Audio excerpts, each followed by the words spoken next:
Welcome to Facts TV News, where everything is true. Heavy rain cost $409 million in damage, says Holness. The heavy rain that lashed the island between November 16 and 18 left damage to the road network in the amount of $409 million. Prime Minister Andrew Holness provided the figures during a statement in the House of Representatives on Tuesday. He said several communities, in particular in the parishes of Kingston and St. Andrew, St. Catherine, St. Thomas, Portland, and St. Mary, were impacted by the flood rains that were associated with Tropical Cyclone 22. Our assessment is that 69 roads were badly affected by the landslides, mud flows, downed trees, and inundated, which rendered some communities inaccessible and some maroon, said the Prime Minister. He stated that the initial damage assessment estimated by the National Works Agency is somewhere in the region of $409 million. We have damage estimates before, which have been far more significant than this, so we're very grateful that although there was damage, it was not as significant as extended, Holness stated. He pointed out that although the impact is not widespread when compared to other countries, for those who were affected, it was intense and significant. The Prime Minister highlighted that the recent built infrastructure, highways and roads have stood up to the test of this tropical storm and indeed previous tropical storms.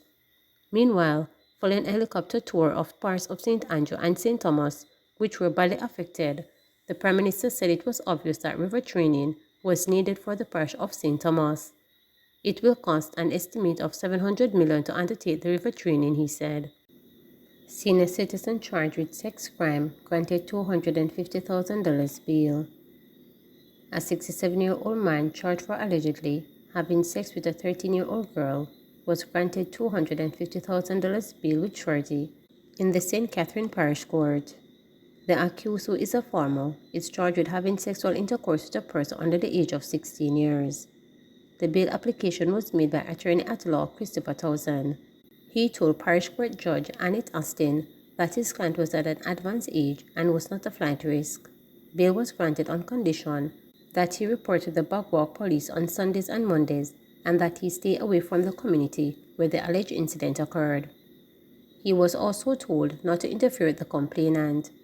He was ordered to reappear in court on February 16, 2024. It is being alleged that he had sex with the complainant in early November. A report was made to the Police Center of Investigation of Sexual Offenses and Child Abuse. An investigation resulted in the charge being medically examined and he was arrested and subsequently charged. Justice Minister Delroy Chalk calls on opposition to support government's effort to curtail crime. Justice Minister Delroy Chalk is calling on the opposition to support the government's effort to curtail crime. This as he noted that the states of emergency SOEs, which have been heavily criticized by the opposition, are effective as they help to reduce the murder rate. Speaking at a Jamaica Labour Party constituency conference, Mr. Chalk noted that crime remains a major problem in the country and SOEs are critical in helping to alleviate the problem. Meanwhile, he appealed to citizens to assist in the fight against crime. He further warned that those who support criminal activities can be charged. Mr. Chalk explained that the crime of misprision of felony. When you look at the SOE, the state of emergency, everywhere there's an SOE, murders go down. But the PNP and the opposition don't want to support it. Why they don't want to support it?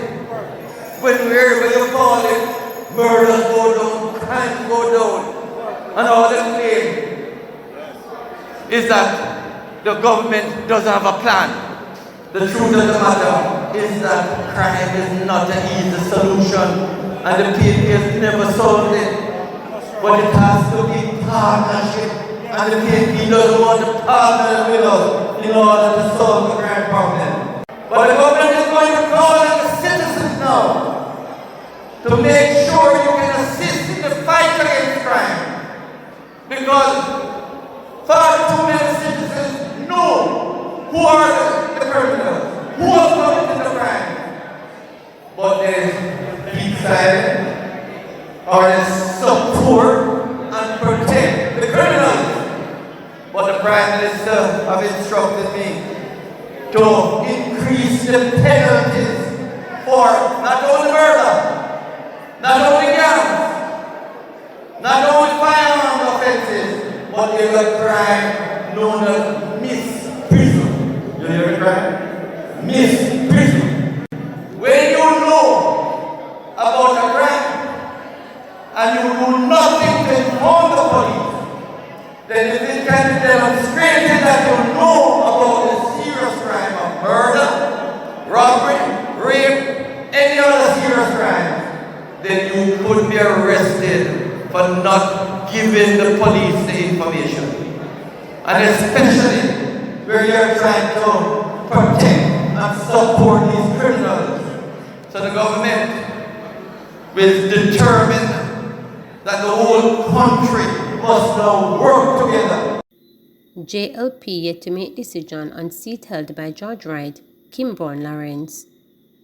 The ruling Jamaica Labour Party JLP is yet to state who will run in the seat now occupied by a controversial Member of Parliament George Wright and Councillor Kimbrough Lawrence, who remains embroiled in the fraud against the Caribbean Maritime University CMU. JLP General Secretary Dr. Horace Strong, during a press conference on Tuesday at the party's Belmont Road headquarters, said the JLP has settled the leadership issues in all constituencies. However, no mention was made of the future role for either of the two. According to Chang, Wright, who contested the 2020 election on a JLP ticket, has assumed the position as an independent candidate, and the party's constituency leadership is being run by the deputy chairman. George Wright is an independent member. All the councils are settled in there. Westmoreland Central, we have a vice chairman to be running the constituency. There is no settling on who will run the constituency, as the general election is 2 years away, stated Chang.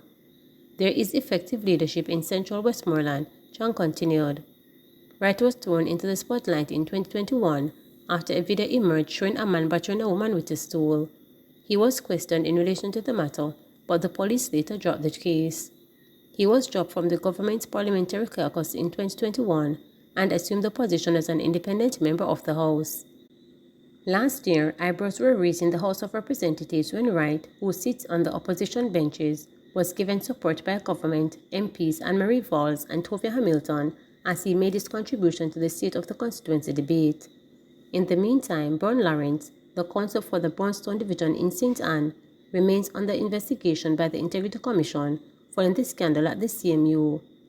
Addressing the Brown Lawrence situation, Chang said, "She's an elected councillor. She has not been subjected to a selection or change, but we will monitor her work."